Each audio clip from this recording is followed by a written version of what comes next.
السيدات والسادة الحضور الكريم، يسعدنا أن نرحب بكم باسم وزارة الثقافة والفنون في رحاب قصر الثقافة وفد زكريا بمناسبة انطلاق فعاليات الملتقى الوطني حول العمارة والتراث المنظم تحت شعار الحفاظ على الإرث وبناء المستقبل، في لقاء علمي يزدان بحضور كوكبة من الخبراء والباحثين والفاعلين في مجالات العمارة والتخطيط الحضري وصون الموروث. إن حضوركم اليوم دليل على وعي مشترك بأهمية ترسيخ ثقافة العناية بالإرث العمراني وتعزيز مكانته في معادلات التنمية المستدامة. فمرحبا بكم جميعا، ونتمنى لكم ملتقى مثمرا ونقاشات غنية. والآن ندعوكم للوقوف احتراما للنشيد الوطني الجزائري.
سيد وزير الثقافة والفنون زهير بلال، السيد المفتش العام مسيو كيفين كان، سيد عيش أساد، شيخ كوليك، سيدات والسادة الإدارات، سيدات والسادة الحضور من خبراء، رئيس هيئة المهندسين المعماريين، طلابنا الأعزاء، الأسرة الإعلامية، السيدات والسادة الحضور الكرام، السلام عليكم ورحمة الله وبركاته.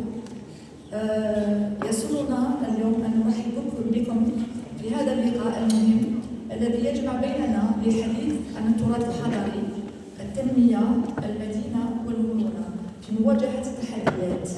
فالتراث ليس مجرد شواهد تاريخية، بل هو روح المدينة وذاكرتها الحية التي تربط الماضي بالحاضر والمستقبل.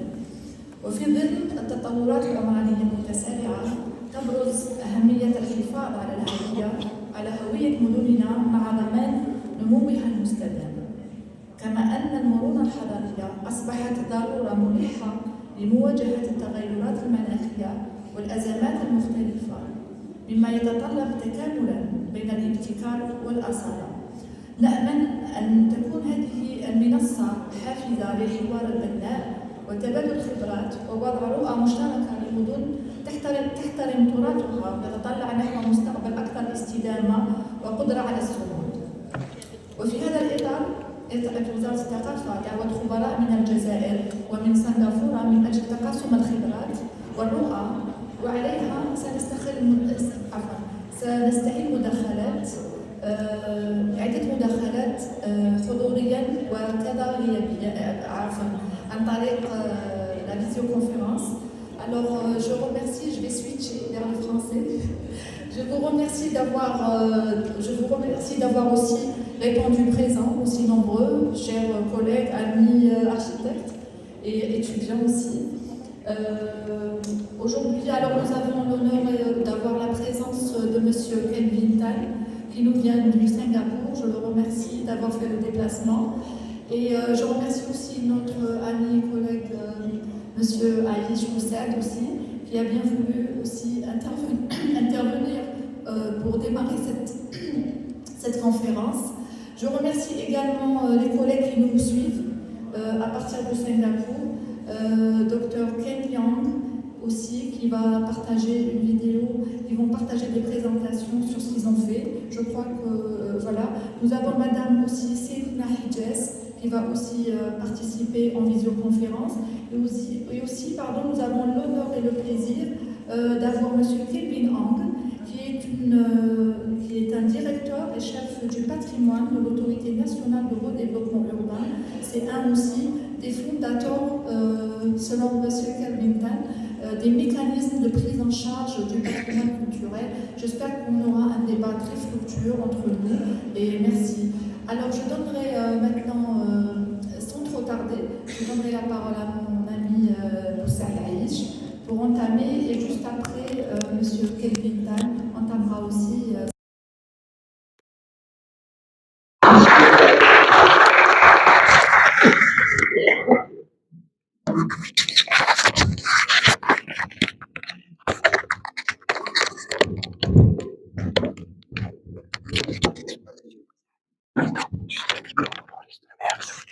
Non, ça ne me dérange pas.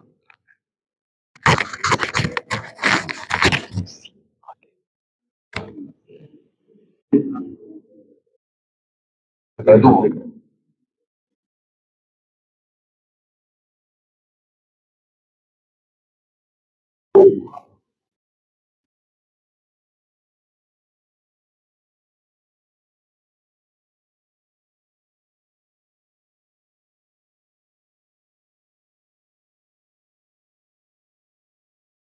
C'est bon? J'ai le pointeur, mais tu peux lancer le. Ah, ok. Ok. Ok. Voilà. Merci Noël pour ta présentation. Bonjour à toutes et à tous. Tout d'abord, je tiens à remercier le ministère de la Culture ainsi que l'ensemble des collègues et amis au ministère de la Culture pour cette invitation très chaleureuse. Donc, comme le titre qui va apparaître, voilà, comme le titre le suggère, hein, cette intervention, elle souhaite en fait interroger les modalités de la modernité algérienne durant le XXe siècle, à travers notamment la production architecturale. Alors pourquoi avoir choisi le XXe siècle? Parce que c'est un peu le parent pauvre du patrimoine. Pourquoi le parent pauvre? Parce qu'on s'intéresse, et c'est tout à fait normal, aux périodes les plus anciennes. Elles sont très riches, comme on va le voir là très brièvement. Mais le XXe siècle est resté un peu en marge parce que la distance temporelle qui nous sépare du XXe siècle est relativement courte, donc pas suffisante pour parler de patrimoine pour certains. Alors on va essayer de démêler un peu toute cette histoire et à travers quelques images, quelques projets, quelques images d'architecture surtout, architecturale et urbaine aussi, on va essayer de voir un peu le contenu justement de cette architecture qui s'échelonne sur un siècle, Pourquoi le 20e? Parce que c'est en même temps une production héritée de l'époque coloniale, mais aussi et surtout une production très intéressante, souvent qui est restée loin des projecteurs, qui est celle de la production après l'indépendance, où il y a eu des réalisations relativement importantes et très intéressantes en termes de production architecturale. Donc, avant d'aller un peu plus loin, on va commencer par ça. Ouais. Voilà, très bien. Donc, avant d'aller un peu plus loin, on va faire un bref retour en arrière avant de rentrer de plein pied dans le XXe siècle. On va faire un petit retour en arrière pour parler du patrimoine en général et pour justement, dans un premier temps, donner un aperçu historique qui nous permettra de souligner en fait l'importance du patrimoine architectural qui remonte en fait déjà à l'Antiquité, voire bien avant. Les images de Tingal, qui sont probablement qui est probablement l'un des sites les plus emblématiques de l'Antiquité, mais aussi le Médrassen, plus ancien encore, l'un des plus anciens mausolées d'Algérie, voire d'Afrique du Nord, qui, donc du IIIe siècle avant Jésus-Christ, qui montre justement à quel point la profondeur patrimoniale est ancrée sur notre territoire. Alors, avant d'aller, comme je le disais, vers le XXe siècle, on va commencer par s'intéresser à cette architecture que l'on dit traditionnelle ou encore organique. Hein. Cette analogie avec une feuille vue au microscope nous permet un peu d'imager un peu ce tissu organique. Et là, à travers une image d'une vue aérienne qui a été empruntée à Artus Bertrand, et je le remercie, à travers une vue aérienne de Benizgen, on arrive à comprendre un peu cette architecture et son articulation, et l'articulation des maisons entre elles autour de l'espace central, la place de Benizgen, qui a cette forme particulière, triangulaire. Alors cette autre vue nous donne justement cet aperçu de cet habitat traditionnel qui est presque millénaire et qui s'organise justement autour de l'élément central qui est la mosquée. En fait, c'est un peu la marque de fabrique des villes ou des ressorts de la vallée du Mzab qui ont cette organisation très souvent radioconcentrique qui se caractérise surtout par une place qui est celle du marché, qui est celle de la rencontre, qui constitue un vide dans ce tissu urbain très dense. Alors, on s'intéresse aussi aux anciens villages. Ici, le cas de la Qal'a des Abbas dans la wilaya de Béjaïa, où on redécouvre le village kabyle pratiquement fortifié, ou encore le village d'As-Al-Qaïd dans la wilaya de Tizi Ouzou, avec ses maisons kabyles à toiture et les murs avec des systèmes constructifs en murs en pierre massifs qui donnent justement cette originalité. Donc tout ça pour dire que la profondeur patrimoniale, elle est là. Elle est aussi dans des villes comme Tlemcen, comme Alger et beaucoup d'autres villes du territoire algérien. Ici avec une image du mausolée de Sidi Boumedienne et de la petite mosquée qui justement donne cette image très forte du patrimoine architectural. Alors on commence à parler de ville et là on va parler d'une ville que nous connaissons tous puisqu'on y est, Alger, et on va essayer de comprendre justement comment s'est construit l'image de la ville à travers une stratification. Tout à fait à droite de l'écran, vous devinez la Casbah d'Alger, et ce développement linéaire qui est venu au XIXe siècle essentiellement, qui est venu englober la ville, en fait la Médina, la Casbah, pour donner encore une nouvelle image. Évidemment, ça s'est fait avec des destructions massives, avec des expropriations, avec des dommages énormes, mais la ville vit justement aussi de ses blessures. Elle renaît d'elle-même et elle se reconstruit. Et elle reconstruit aussi son image. Ici, l'image du front de mer d'Alger est, et je pourrais dire quelque chose de très remarquable et donne son identité visuelle à la ville. De plus près, Voilà. Donc de plus près, on peut voir ce boulevard du front de mer très monumental, hein, qui est constitué de rampes et d'escaliers, qui permet en fait de relier le niveau haut, qui est celui de la ville, au niveau bas, qui est plutôt celui du port et des activités.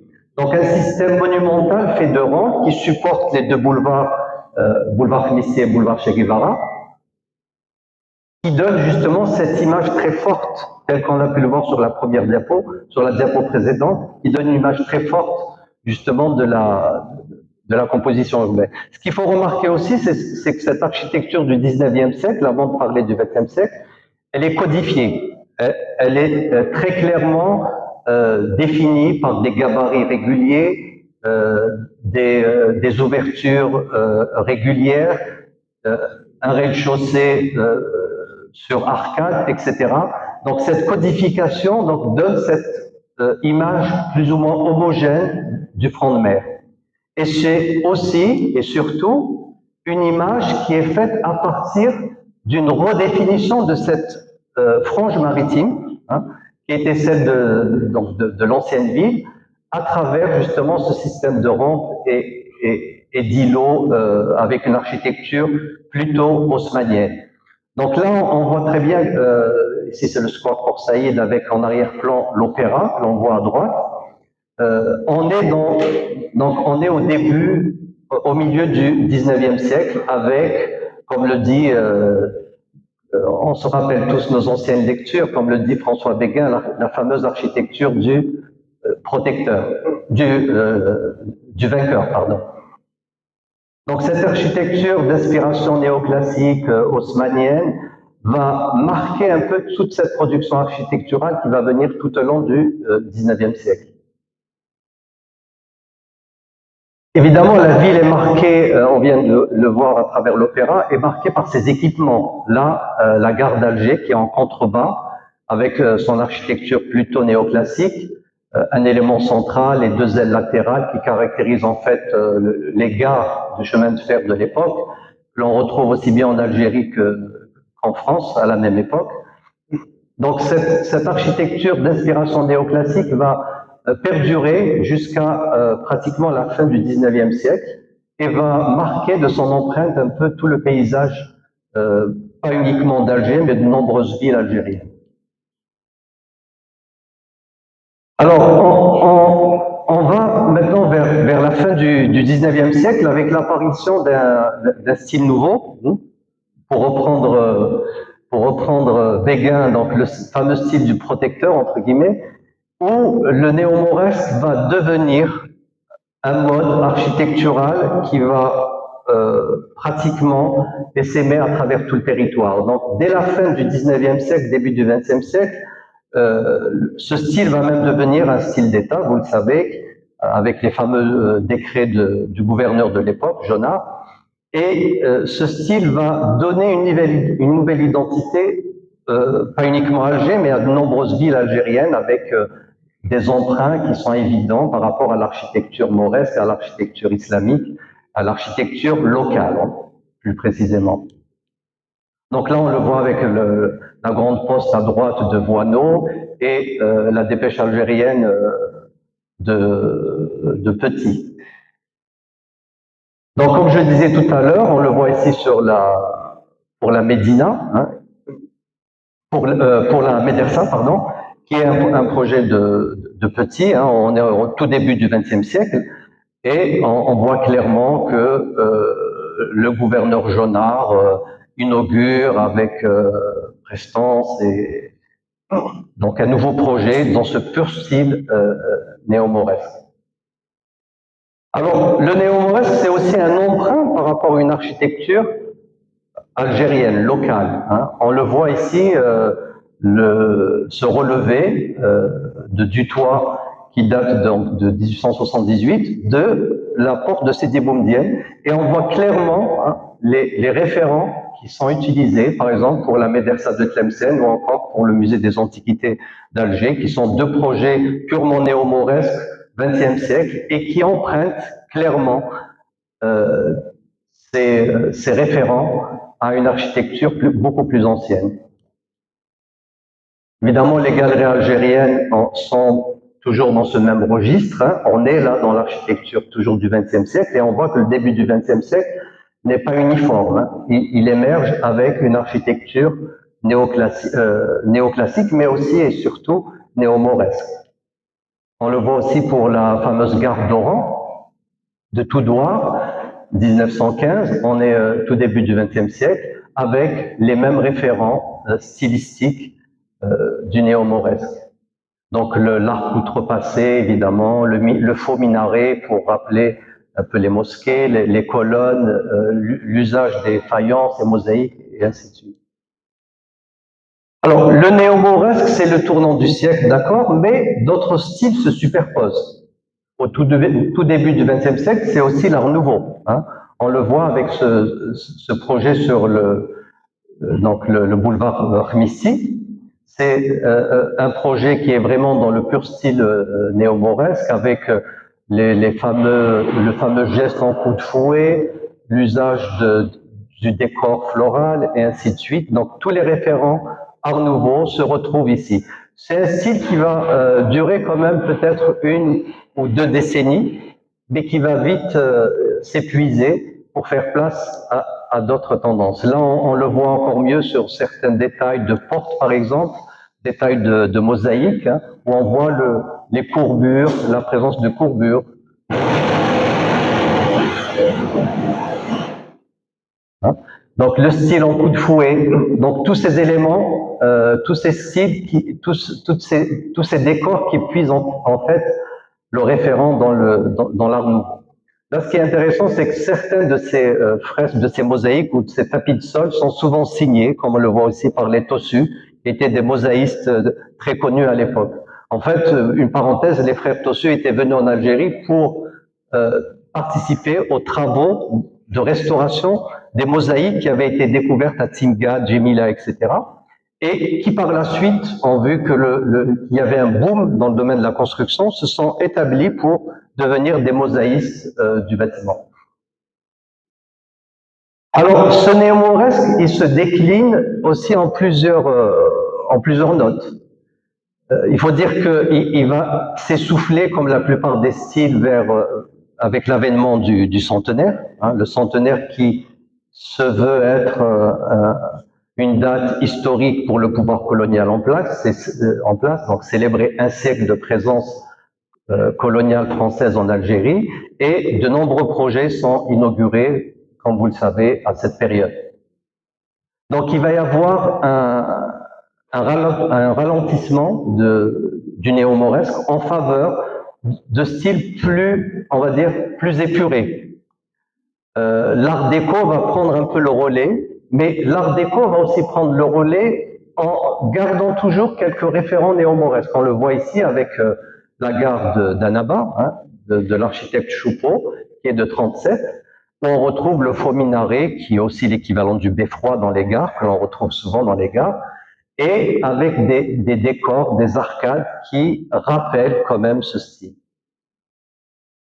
Un peu plus prononcé, c'est la mairie de Skikda de l'architecte Montalon, qui, elle, reprend encore en 34 le néo-mauresque, malgré son déclin. On le voit toujours, l'usage du faux minaret, les ouvertures, les décors, les faïences, etc. Tout ça rappelle quand même le néo-mauresque qui persiste. Alors ça, c'est toujours la gare de Skikda. Excusez-moi, les photos se sont chevauchées. Donc là, on voit un peu plus en détail les carreaux de céramique qui sont peints, les décors des ferronneries, les ouvertures à claire-voie. Tous ces éléments-là font quand même référence au néo-mauresque. Alors, le néo-mauresque s'investit aussi dans le patrimoine, ce qu'on appelle aujourd'hui le patrimoine industriel, l'architecture industrielle. On le voit ici avec la centrale hydroélectrique de Bornée, où le décor fait clairement référence au néo-mauresque avec les ouvertures avec des arcs outrepassés, la tuile vernissée, etc. Donc, ce qui est assez particulier, c'est qu'on continue quand même, il n'y a pas la date, mais la centrale de Bornée, c'est 1936. Donc, on est encore dans une forme de réminiscence du néo-mauresque, malgré une architecture purement industrielle. On voit ici les turbines de la centrale. C'est d'ailleurs un projet qui a été classé par le ministère de la Culture pour sa valeur aussi technique.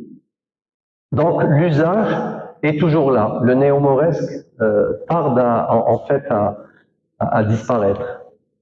Alors on parle de technique et d'architecture industrielle. Il y a aussi un des aspects qu'on a rarement abordé, ou alors qui est souvent éclipsé, c'est les ouvrages d'art. Hein. Lorsqu'on voit de plus près certains ouvrages d'art, ici c'est le viaduc de Sidi Maouf, pour ceux qui connaissent, c'est dans la wilaya de Djidjel. C'est un ouvrage tout à fait extraordinaire. Hein. C'est une structure métallique qui, elle, date il n'y a pas la date, mais on est en 1905. Donc qui fait preuve d'ingénierie, donc qui se prolonge par un tunnel et qui traverse cette falaise pour ressortir de l'autre côté.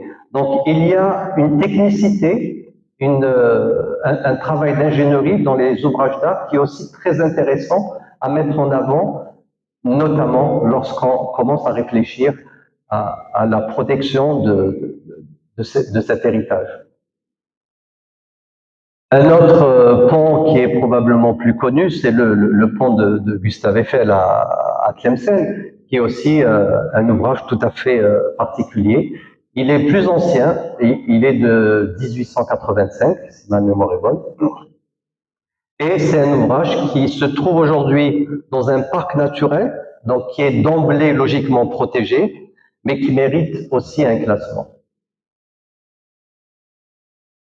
Alors, on a commencé à parler tout à l'heure de l'art déco. Effectivement, l'art déco s'exprime de plusieurs manières. Hein. Il y a l'art déco importé, entre guillemets, que l'on retrouve, qu'on peut retrouver de la même façon en France ou dans beaucoup d'autres pays européens, avec ce langage où on retrouve des bas-reliefs qui couronnent le bâtiment, en mosaïque ou carrément des bas-reliefs sculptés.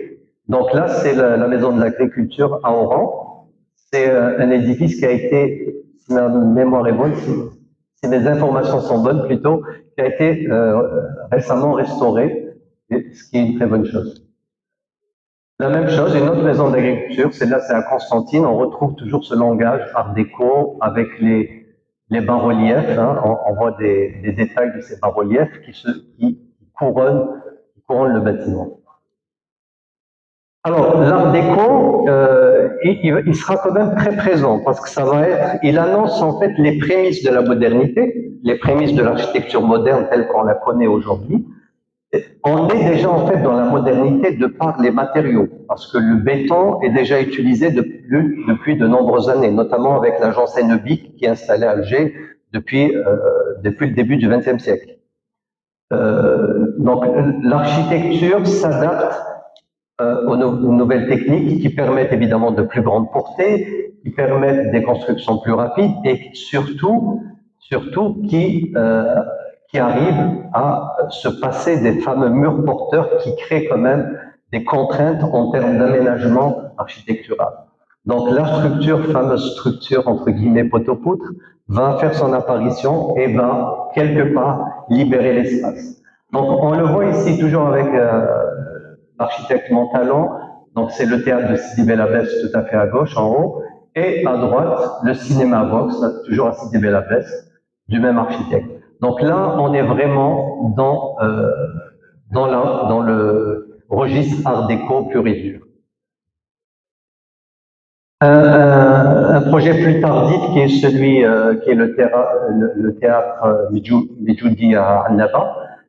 Là aussi, on retrouve toujours ces mêmes référents avec un fronton, donc un bas-relief qui est au niveau supérieur, des ouvertures, et on voit déjà qu'il y a une forme de simplification et un registre beaucoup plus épuré en termes de référents.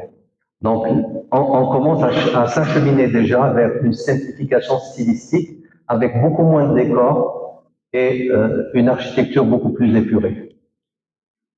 Alors, l'art déco à Alger, c'est surtout l'hôtel Aletti, hein, l'hôtel Safir, donc des architectes Richard et Blussen, C'est un projet qui a été inauguré justement à l'occasion du centenaire, donc il est de 1930. Et là, on est en plein registre aussi Art déco, avec la préservation quand même de la servitude urbaine du front de mer, avec les galeries que l'on voit au niveau du rez-de-chaussée, et des éléments architecturaux puisés du registre Art déco. Alors, une photo intéressante, avant les travaux de l'actuel hôtel Safié, l'une des salles d'honneur de banquet avait encore les lampadaires d'origine, tout comme on peut le voir sur la diapo de gauche, et des décors art déco très géométriques qui datent de l'époque. Alors, l'art déco, c'est aussi le marché d'Annaba, qui est une œuvre exceptionnelle parce elle est en même temps, elle s'affiche comme étant dans le style art déco, hein, avec le faux. C'est moi qui touche quelque chose ou alors non? Alors, avec le beffroi que l'on voit au fond, et ce traitement d'angle assez particulier, et surtout la répétition, le rythme, avec la répétition des travées et l'usage des claustras. Donc un projet très simple qui a un marché, mais qui est en même temps très fort en termes d'identité. À droite, c'est la mairie de Mostaganem. Là aussi, on retrouve tout le registre art déco euh, qui est très en vogue à l'époque. Alors, ce qu'il faut noter, c'est que Montalon, qui est l'architecte de la mairie, a réalisé des projets un peu dans tous les styles, aussi bien dans le modernisme épuré que dans le néo-mauresque. Donc, c'est un architecte qui a touché un peu à tout. Et là, on le retrouve dans un registre strictement art déco. Alors, l'art déco, c'est aussi le détail des portes, le détail des poignées, le détail des garde-corps. On le voit ici avec cette sélection de 3 portes. Tout à fait à droite, on retrouve même des référents qui puisent un peu dans les motifs géométriques berbères. Au milieu, une porte plutôt géométrique. Et tout à fait à gauche, c'est une porte qui est sur le boulevard Mohamed V à Alger, avec ces grands médaillons de fer forgé.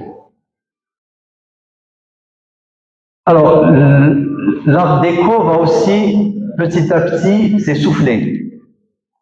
Et des architectes vont commencer à rentrer dans un registre plus moderne, plus épuré, et surtout n'auront plus de scrupules à rejeter le décor quel qu'il soit. Ici, c'est l'immeuble qui est sur la rue Didouche, 15-17, au niveau de la place Audin.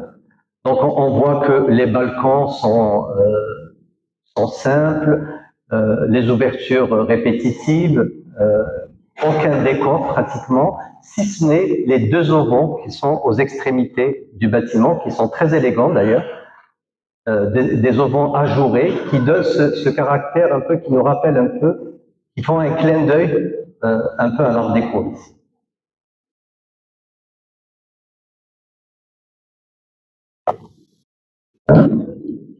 Après, ça bloque. Hein.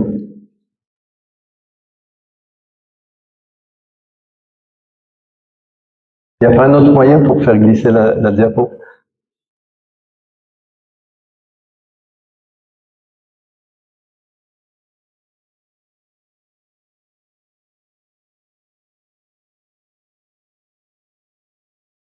Rien.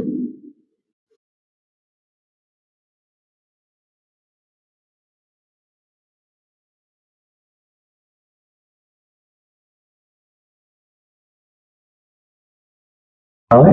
Mais là...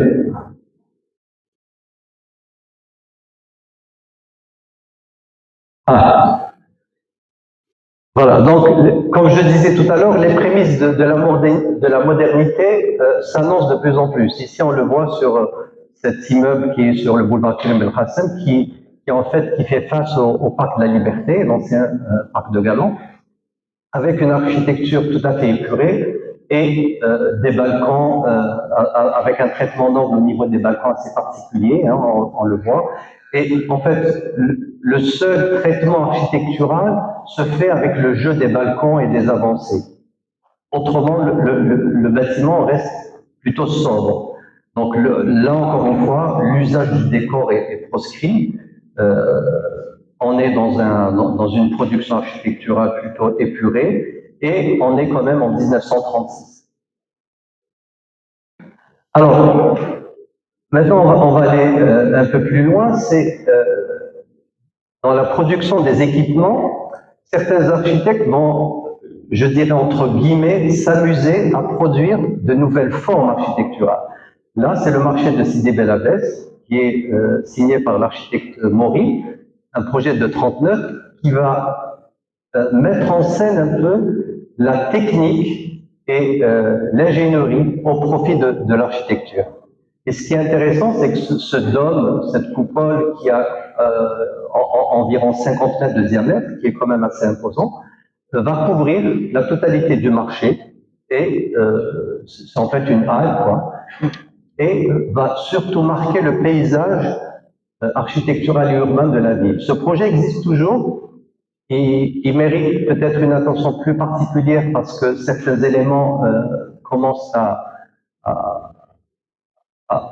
présenter quelques risques, mais c'est on va dire, le début d'une modernité affirmée sur le territoire.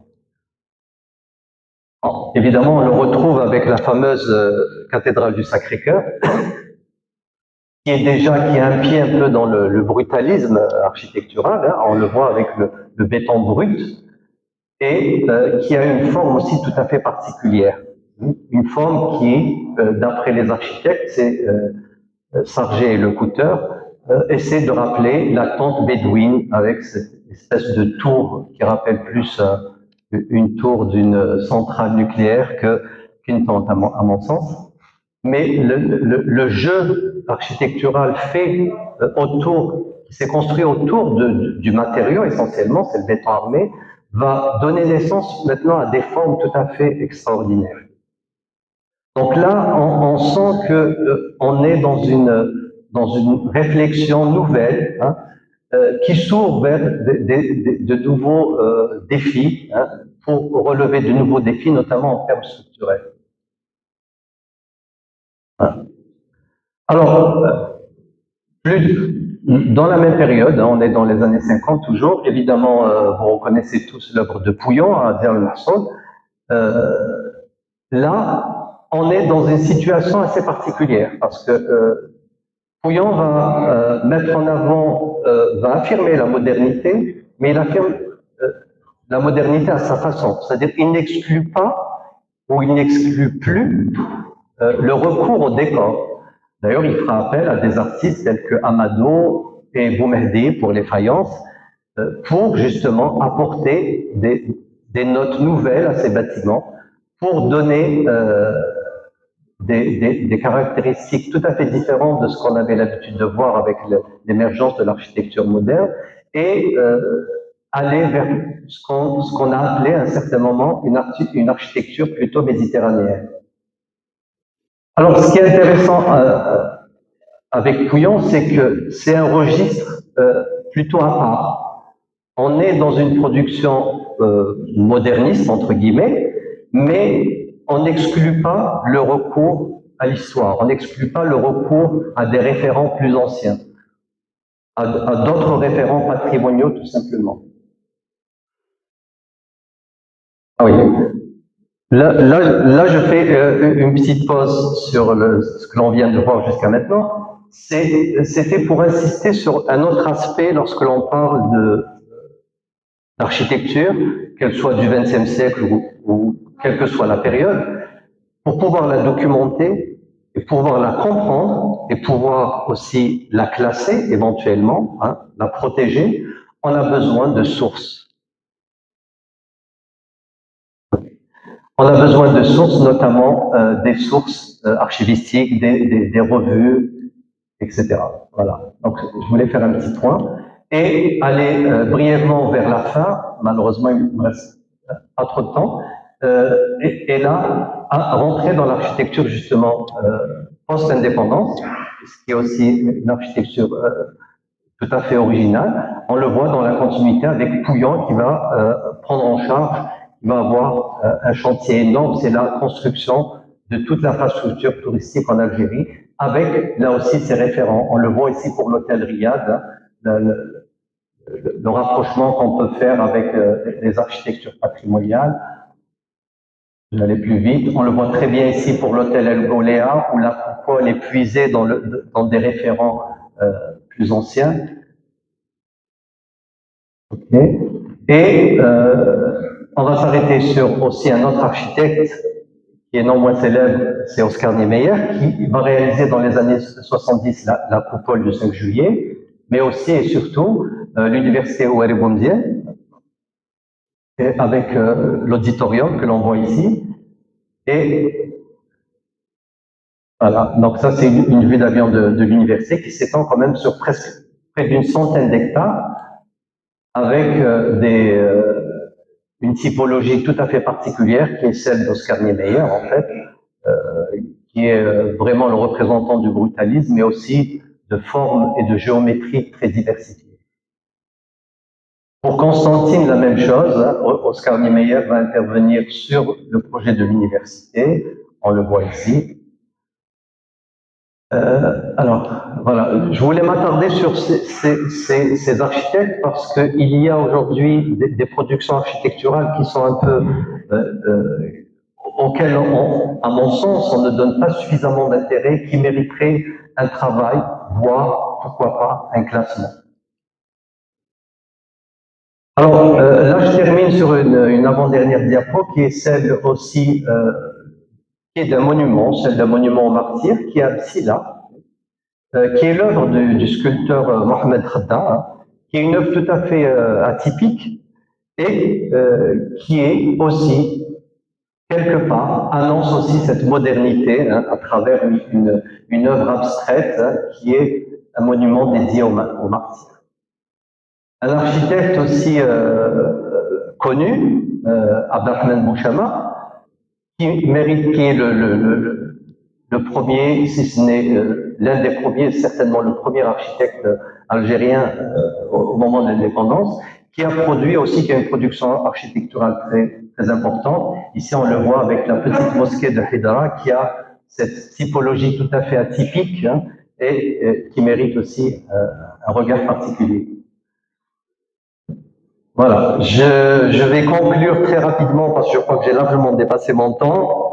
Je vous remercie et je pense qu'on pourra, au niveau du débat, revenir sur pas mal de questions. Encore une fois, merci.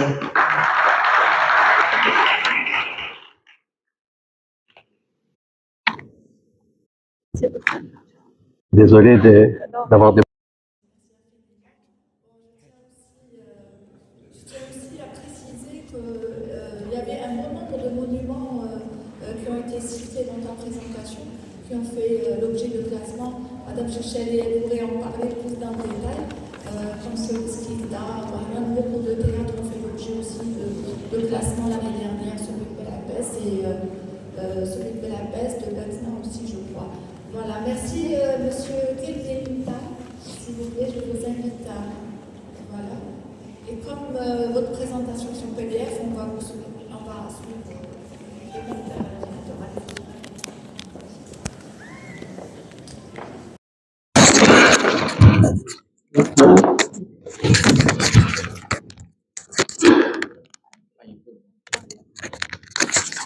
Comme ça, je peux pas laver ici. Pas besoin de me mettre là. Ah non, non, ça c'est le micro pour la vidéo. Pour la salle, vous aurez besoin de vous mettre. Ça, c'est le micro pour la vidéo. Ah oui, oui, d'accord.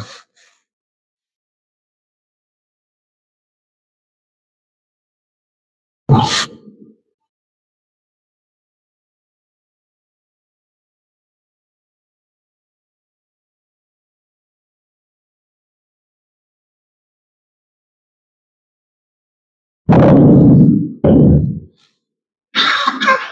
Bonjour. Donc, en attendant que la présentation se déroule, j'espère que je vais me présenter d'abord. Voilà, je m'appelle Kelvin Tan, je suis de Singapour. Je remercie merci la ministre pour son gentille invitation, et ainsi que Madame Nawel, ainsi que toute son équipe, de m'avoir invité ici. C'est ma première fois en Algérie, chez vous, dans votre pays, et je pense qu'après avoir passé 3 jours, 4 jours, à échanger avec vous, goûter la cuisine locale, visiter la Casbah, ainsi que votre mosquée. Je pense que c'est pas la dernière fois. Je reviendrai, cette fois avec une plus grande équipe, j'espère. Donc, avant de commencer, je vais peut-être vous demander, parmi l'audience, vous pouvez bien sûr googler Singapour, images sur Google, vous pouvez voir les images. Mais qui d'entre vous a déjà visité mon pays? Donc, de 1, 2, 3, pas mal. Ok?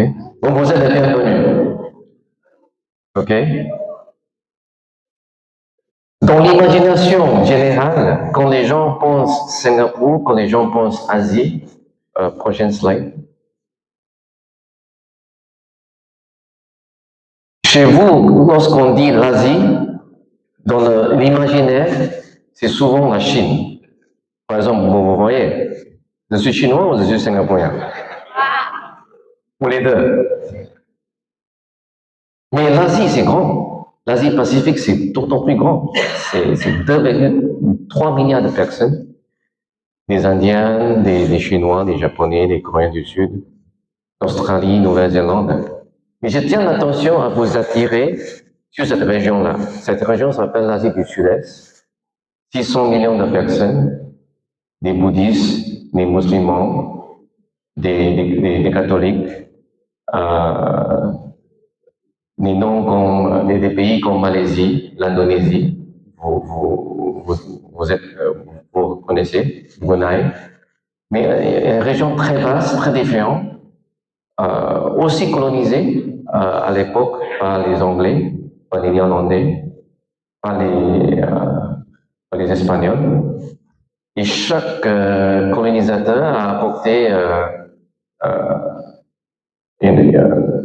impact différent sur la culture, sur la cuisine, sur l'architecture et sur la vie. Alors ça, c'est important. Comme le professeur, dans son intervention avant, avait très bien démontré l'influence européenne, italienne, française sur votre ville, ainsi que nous aussi. On a l'influence des architectes anglais, français, qui mélangent un peu avec l'architecture indigène, bouddhiste, islamique et catholique. Voilà, donc dans l'image, aujourd'hui je vais vous inviter à vous plonger avec moi dans cette région fascinante, multiculturelle, multireligieuse et multifacette. Ok? Donc Singapour, c'est juste un peu la slide avant. Voilà. Donc Singapour, c'est juste le petit bout là, en bas de Malaisie.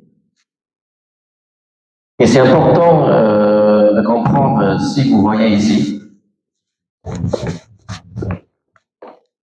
Okay. Ah oui, d'accord. Oui. Il marche pas. Le pointeur, c'est ça? Non, ça c'est pour le rouge là, pour le. Ah, pour le rouge. Ouais. D'accord. Là tu fais marcher par là. D'accord. Là où j'avais fait, c'est les étroites de Malacca. Plus de 60% du commerce mondial, plus de 60% du commerce mondial passe par ces étroites-là. OK? Donc, les chaises dans la salle, le micro, votre iPhone ou Android de Chine, ils passent par ces étroits-là. OK? Donc, les circonstances géographiques ont fait des choses. Que Singapour est une ville portuaire. Et avec une ville-port, qu'est-ce que ça crée, une ville portuaire? La culture, le mélange de gens. Donc, malheureusement, je n'ai pas fait un parcours pittoresque, mais vous voyez partout, quand vous baladez en ville, la présence des commerçants qui apportent avec eux les épices, l'époque coloniale, les Améniens, les commerçants et tout ça. Voilà. Donc, je voulais vous mettre un peu dans ce contexte-là pour vous expliquer mieux notre approche de la patrimoine. Ainsi que l'Algérie a une grande histoire depuis même le 7e siècle. Nous, on est jeunes. On n'a que 60 ans cette année. OK? Mais malgré le fait qu'on a 60 ans, on garde quand même, on a une politique de conservation de patrimoine. Pourquoi? Parce qu'on est un jeune pays. Et si on est un jeune pays, avec des gens qui sont à peine la 3e génération, pour forger en fait l'identité nationale, parce que tout à l'heure je vous ai demandé, je suis chinois ou je suis singapourien? Aujourd'hui, mes enfants, le premier réflexe, c'est, ils vont dire je suis singapourien. Mais mon arrière-grand-père, par exemple, ou mes ancêtres qui venaient de Malaisie, de Singapour, de Chine, de la diaspora, ils ne vont pas automatiquement dire qu'ils sont singapouriens, ils vont dire je suis chinois vivant à Singapour. Mais ça, c'est différent. Alors que vous êtes fortement, vous avez une identité très forte, alors que nous, on est jeunes. Du coup, le rôle du patrimoine chez nous, c'est très important. Parce que le rôle du patrimoine, donc, relève de l'identité nationale. Et du coup, le patrimoine à Singapour ne relève pas du ministère de la Culture. Ça relève du ministère de l'Aménagement urbain. Et je vais vous expliquer pourquoi aussi. Okay, donc, Singapour, je pense que c'est plus petit que l'Algérie. On est à 700 km. Il y a beaucoup de choses qui se passent dans cette petite île. Les zones industrielles, la ville portuaire, l'aéroport, les parcs industriels, logement social, des bureaux. Donc, vous imaginez, avec la croissance économique, la tentation de raser des bâtiments, des vieux bâtiments, est énorme. Parce qu'on n'a pas d'espace. L'espace est le plus grand enjeu pour nous. Donc, la pression pour raser, c'est énorme. Mais je vais vous montrer quand même, depuis les années 60, on a mis en place un programme certes informel de conservation. Pourquoi? Parce que l'identité est importante pour nous. On ne peut pas avoir des enfants qui soient nés à Singapour et qui se disent oh, un jour je vais rentrer chez moi en Inde ou en Chine ou en Malaisie. Voilà, c'est un peu ça le message clé pour nous. Donc, j'ai pas beaucoup de photos de Singapour, mais l'indépendance en 1965, ok, et il y a 100 ans avant, les Anglais ont vu l'emplacement stratégique de Singapour, ils ont tout de suite fait une ville portuaire, et on est devenu une colonie britannique avec Malaisie. Donc, la population, c'est petit, c'est 6,6 millions. Et donc, ce qui est important à retenir chez nous, c'est qu'on se compose de diaspora asiatique, qui est chinois, malais, l'indien, euro-asien. Euro-asien, c'est un peu comme des mélanges européens et asiatiques. Et Peranakan, donc je suis Peranakan, en fait, mélange chinois-malais. À l'époque, quand la Chine avait une diplomatie économique, il y avait un amiral, envoi spécial de l'empereur, qui était musulman. C'était le premier amiral chinois qui est musulman, qui a fait la Hajj. Et puis, il a envoyé des gens sur cette région de l'Asie du Sud-Est, et puis ils se sont mariés localement. Voilà, ça c'est un peu d'histoire. Pourquoi je souligne les groupes ethniques? Encore, c'est lié à l'identité. Chez vous, vous avez d'abord la nationalité algérienne, ensuite, vous avez je pense que c'est 19 ou 20 vingtaine de régions différentes. Vous identifiez comme ça. Chez nous, sur la carte d'identité, c'est d'abord nationalité singapourienne, mais on a quelque chose de très spécial. On a la race. On marque la race. Donc, on marque la race. D'abord nationalité singapourienne, ensuite race, chinois, malais, indien, eurasien ou Peranakan. Chez nous. Pourquoi? Parce que la race se relève à une histoire culturelle qui se traduit dans le bâtiment et l'architecture. Et il ne faut pas oublier aussi le rôle de religion. Nous, on est séculaire, on respecte toutes les religions, comme on respecte toutes les cultures, bouddhisme, hindouisme, islam, et donc on voit aussi l'impact de ces cultures et religions sur l'architecture et conservation. Okay? On a quelques images. Une ville moderne, une ville de jardin et une ville traditionnelle. Vous voyez là, enfin, si vous avez été à Singapour, vous allez remarquer que tout est très propre, finalement, y compris un programme de ravalement, que ce soit pour les nouveaux ou les anciens bâtiments. Et comme on est sur la zone tropicale, très vite, pour éviter que les bâtiments soient tout le temps dans la clim, qui consomme de l'énergie, qui coûte cher et qui n'est pas durable, on a décidé d'implanter beaucoup de verdure partout.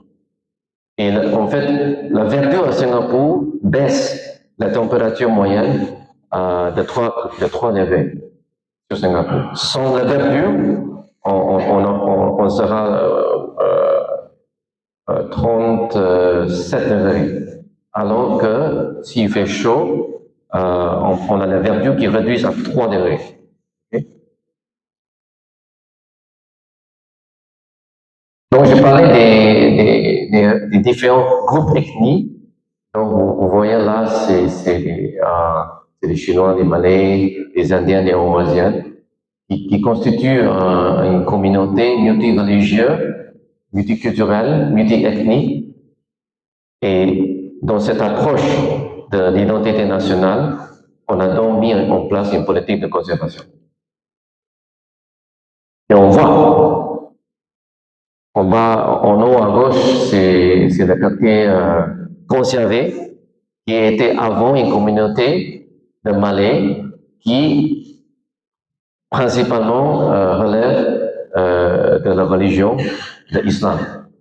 Mais on a des Indiens aussi, qui viennent du sud de l'Inde, et eux, c'est l'hindouisme. Donc on voit les temples, on voit les motifs. Bien sûr, dans toutes les villes du monde, les Chinois, en étant les plus peuplés du monde, à chaque ville, un Chinatown. Okay? Certaines villes ont même 10 Chinatown. Okay? Je suis sûr qu'en Algérie, il y a des Chinatown aussi. Discret, non discret, je ne sais pas. Hier, avec mon ami, on est allé dans une truc de grillade. Mais c'est les Chinois qui maintenant font le truc de grillade à leur sauce. OK? Et bien sûr, l'histoire mêlée avec modernité, on n'a pas de choix. On ne peut pas dire, allez, on a notre casse-bas, on conserve, et c'est tout. On est obligé de choisir quel monument raser, quel monument conserver, parce qu'on est tellement serré. C'est comme 6 millions d'enfants dans une chambre, okay? En agrandissant. Donc là, c'est un peu plus, moins pittoresque, mais plus technique. Si je me permets, la stratégie de conservation se déroule en 4 phases. D'abord, il y a les années 60 où l'identité est importante. Vous vous souvenez, on voulait que les enfants disent « je suis singapourien d'origine chinoise » au lieu de dire que je suis chinois vivant à Singapour. Donc depuis les années 60 même, tout en sachant que nous, on a eu notre indépendance en 65, on a déjà eu un problème mais très informel. Et à cette époque-ci, on n'avait pas beaucoup de ressources, donc les Nations Unies nous a mis 2 experts, donc un Norvégien est un Allemand pour nous conseiller un peu faire la conservation. Ensuite, dans les années, un programme formel pour la conservation s'est déroulé en 89, où on avait mis formellement un programme de conservation sous l'égide d'une agence qui s'appelle Agence de redéveloppement urbain, qui relève du ministère de l'Aménagement urbain, du ministère de l'Aménagement national. Pourquoi pas le ministère de la Culture? Parce que les outils et les lois et le pouvoir de notre ministère de la Culture ne permettaient pas à trancher fort dans un contexte où il fallait avoir un main forte sur les parties prenantes, notamment des propriétaires privés, notamment des promoteurs immobiliers, notamment des gens qui seront délaissés si on les chasse de la maison dans le but de conservation. C'est pour ça que la mission de conserver le patrimoine lié à l'identité singapourienne était confiée au ministère de l'Aménagement urbain. Parce que sous le ministère de l'Aménagement urbain, vous allez voir, je vais vous montrer tout à l'heure, l'organigramme. Il y a des agences qui donc puissent parler de l'un entre l'autre, et c'est toujours sous le même ministre. Donc le programme a commencé, on avait sélectionné 3200 bâtiments, chaque bâtiment, 3200 bâtiments sur 10 zones, ok? Les 10 zones, comment on fait à l'arrière? Oui. Les 10 zones, c'était les zones comme Chinatown, Petite Inde, le quartier des musulmans, mosquées à Singapour. On a choisi des zones comme ça. Et dans ces zones-là, on avait choisi un total de 3200 bâtiments. Chaque bâtiment, on avait photographié, on avait fait des plans, on avait identifié c'est qui les locataires, c'est qui les propriétaires, est-ce que c'est relève de l'État ou privé. On a catalogué ça dans un premier temps. OK? Et avec 3200 déjà mis en place, avec tout le data, celle-ci est privée, celle-ci est publique, celle-ci a une famille de foyers, dans tout ça, avec la façade, le plan, avec 3200 bâtiments sur 10 zones, on s'était dit, c'est une tâche énorme pour conserver ces 3200. Déjà, l'État n'a pas beaucoup de moyens. Deuxièmement, pour convaincre, déjà, pour les bâtiments qui appartiennent à l'État, c'est facile. OK? Mais pour les bâtiments qui n'appartiennent pas à l'État, comment on fait? Si on appelle à ce moment-ci, en 1989, un propriétaire privé, ah, monsieur, s'il vous plaît, pour notre mission de l'identité nationale, est-ce que vous pouvez ravaler la façade? Il va dire non, monsieur, mais qui paye? OK? Même si le promoteur immobilier, même si le propriétaire privé est prêt à payer pour ravaler, pour mettre en œuvre une conservation, il va dire, mais monsieur, j'ai 3 familles qui sont chez moi. Où ils vont loger? C'est des questions très pratiques. OK? Mais monsieur l'agence, est-ce que vous allez me rembourser pour la perte de votre valeur pendant qu'il est rénové? Je perds des loyers. Comment résoudre tout ça? Donc on s'était dit, voilà, donc ça c'est un peu les plans, très détaillés d'ailleurs, pour pouvoir analyser 3200 bâtiments, il fallait faire ça. À l'époque, il n'y avait pas d'intelligence artificielle. Simplement une équipe marcher dans la rue, interviewer des gens, frapper les portes, prendre des photos. C'était tout simple ça. Okay? Donc, on s'était dit, bon, à l'époque de 89, à gauche, c'était un bâtiment comme ça. OK? Donc, on a pris, en fait, on a choisi à Singapour l'approche pour avancer des choses. On se connaît une approche pragmatique. OK? Donc, on avait identifié un bâtiment qui nous appartiennent déjà. Et on a chiffré tous les coûts, tout le processus, tous les gens qui travaillent sur le ravalement, l'artisan et tout ça. On a fait comme un projet modèle. OK? On a chiffré tout. Combien ça coûte de changer la porte, ravalement, tiens, est-ce qu'on peut utiliser localement les artisans, tout. OK?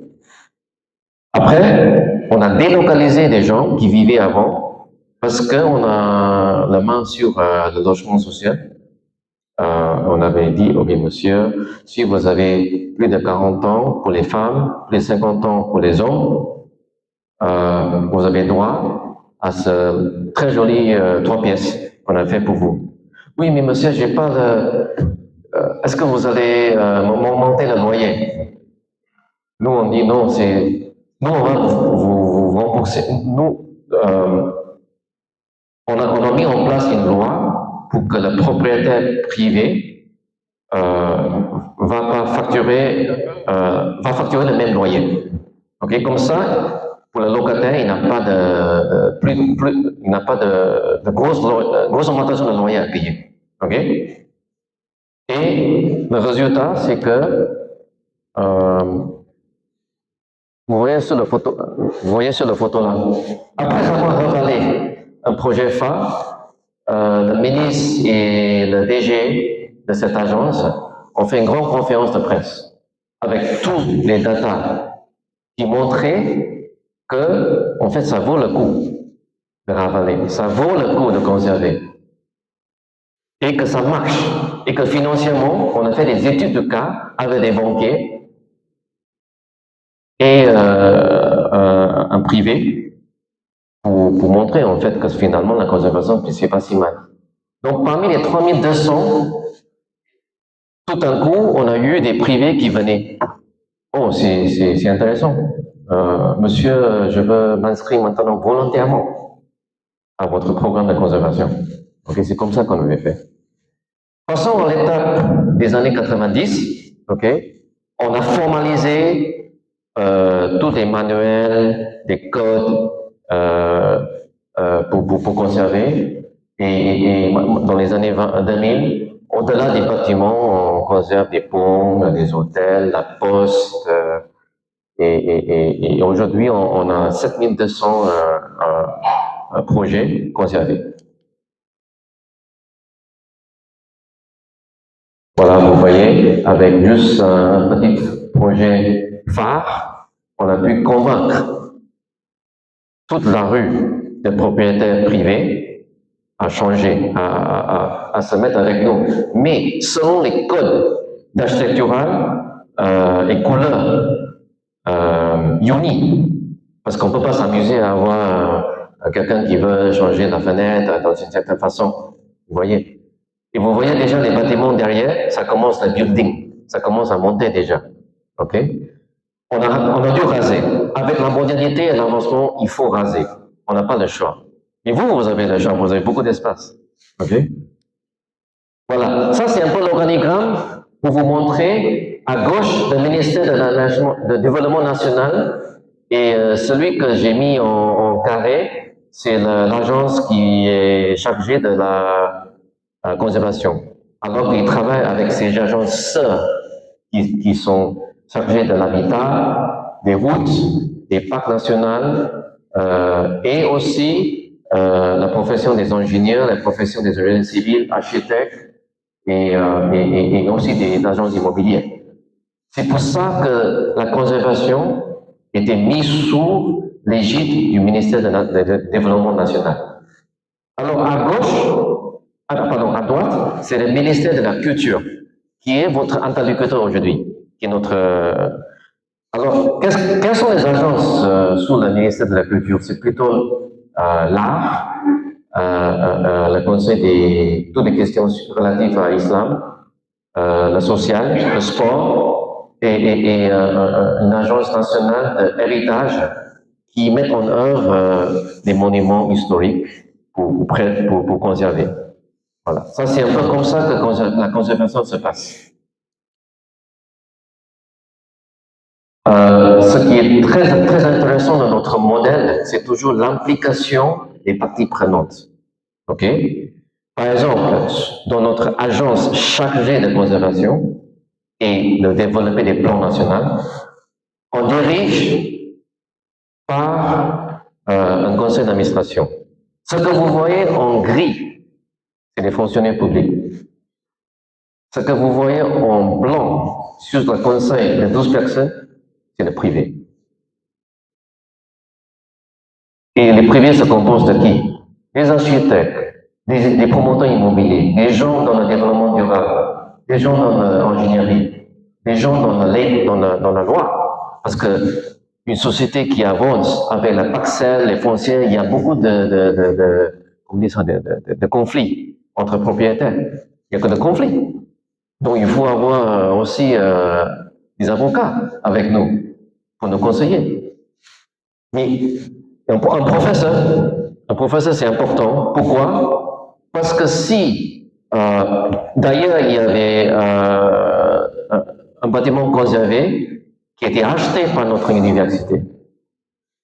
Et le département de l'architecture a utilisé cet achat pour démontrer en live vis-à-vis ses étudiants d'architecture l'importance de faire des patrimoines. Et donc, c'est un projet toujours en phase d'expérimentation pour que les étudiants d'architecture puissent aussi participer dans le processus. Donc, on a un professeur sur notre conseil.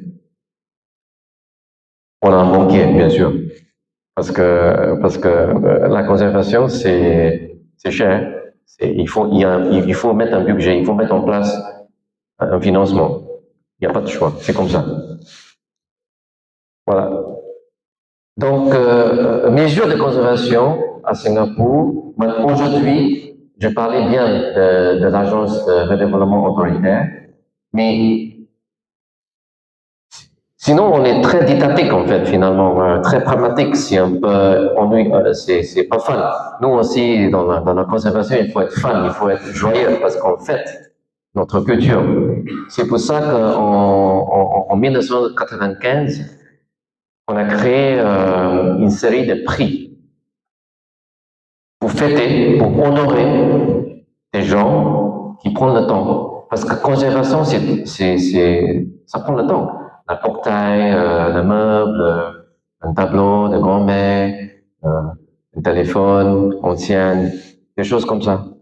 Ça prend du temps. Donc, on a créé un prix architectural qui s'appelle le prix héritage d'architecture, sous le tutelle du ministre, mais le prix est sponsorisé par des fonds philanthropiques et des familles qui s'intéressent à s'investir dans l'histoire. Vous voyez, notre approche, c'est pas toujours les sous de l'État, c'est toujours, des fois, même si on a des ressources, nous-mêmes, à dépenser, on préfère demander à un privé ou à un fonds philanthropique de contribuer à ça. Pourquoi? Parce que si quelqu'un met son argent chez vous, il est investi. Ce qu'on veut, c'est l'investissement. C'est pas vraiment de l'argent qu'on veut. On a des moyens. Mais des fois, demander la participation d'une fondation, c'est aussi demander un groupe, d'écosystème de gens qui puissent nous aider à avancer. C'est ça, en fait, notre stratégie. Bien sûr, il y a une société de gens totalement privés, composant de gens de tout milieu de vie, des chauffeurs de taxi, des médecins, qui forment un panel pour donner des idées de patrimoine à nous, parce qu'on ne peut pas tout faire. Et si l'État dit, je pense que ça vaut la conservation, mais peut-être quelqu'un dans la communauté dit, non, monsieur, ça c'est pas intéressant. Par contre, ça c'est intéressant. Oui. Donc on a le feedback avec la communauté constante. Et avec l'évolution du temps, la valeur dans les objets tangibles, ok, et matériels change aussi, ok. Par exemple, comment on dit ça, playground, comment on dit ça, playground. Les enfants jouent. salle de jeu, mais en public. On a eu un programme de logement social dans les années 70. Pardon? Aire de jeu. Il y avait une aire de jeu avec un gros dragon. Je vais vous montrer l'image si j'ai la chance. Aire de jeu avec un énorme dragon. OK? Selon l'État, ça ne vaut rien pour conserver. Pourquoi conserver une aire de jeu avec ce symbole de dragon? Mais à travers la communauté et la citoyenneté et à travers des plateformes qui viennent de bas en haut, ils disent, mais ça c'est le premier aire de jeu où on a vraiment bien joué dans cette parc de logement social. S'il vous plaît, monsieur l'agence, conserve ça. Non, conserve. OK? Dans tout ce qui est UNESCO aujourd'hui, même les lieux banals qui ne sont pas vraiment en valeur architecturale, mais plutôt en valeur liée à la mémoire collective. Et nous, comme vous, on aime bien la cuisine. Donc, la cuisine qui se compose de toute variété, chinois, malais, mix, épices, non épices, mianguès, il faut encore le trouver, il faut le faire à Singapour, des grillades. Il faut ajouter ça, ok? Nous, on aime bien la cuisine. Et sachez-vous qu'il y avait un endroit où tous les gens amènent la cuisine différente. Cet endroit, il est conservé. Il a même été dessiné UNESCO. On peut choisir un beau bâtiment bien avalé pour soumettre à l'UNESCO, mais non, on a choisi ça. Parce que Singapour a bien mangé. OK? La cuisine. Voilà. Donc, je termine là parce que je suis plutôt en mode dialogue. Je vous remercie et on passe au prochain intervenant. Merci beaucoup.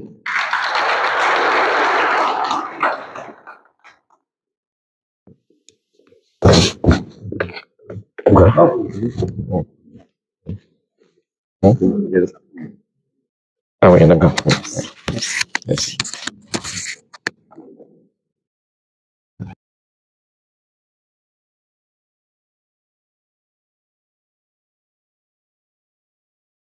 Monsieur Kemental pour toutes ces précisions sur les mécanismes de prise en charge du patrimoine culturel. Nous allons passer à une deuxième présentation. Elle sera faite en anglais, alors les gens qui auraient besoin de casques sont disponibles, si vous avez besoin de prendre des casques. Je vais inviter aussi M. Kelvin à accompagner son collègue qui va la présenter à partir de Singapour. Actuellement, je